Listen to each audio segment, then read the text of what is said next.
Ay glutinous flour. So, ngayon ay gagawa tayo ng dessert, guys. Oh, lalagyan natin siya ng kulay, guys. Ito ay para siyang, kaya lang, bakit kaya orange? Yan. So, ayan. Yan. Wait lang. Dapat malapot lang. Yan. Okay?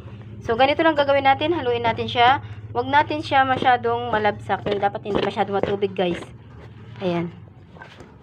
So, off ko muna kasi nahihirapan ako. O, diba?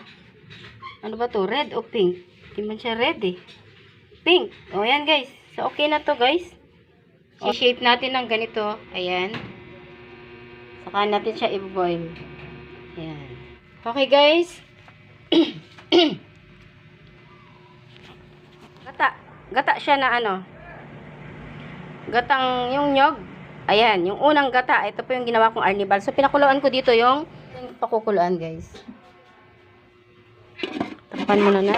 So, ito, guys. Sinusunod ko na yung kulay eh.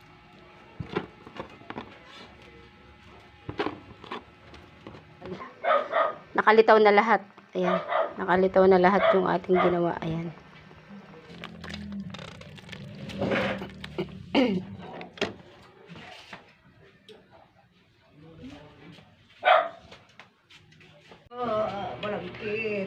So guys, ito na po yung ating malagkit. So, okay na.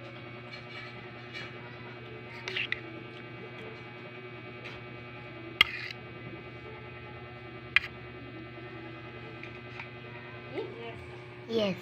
Yes.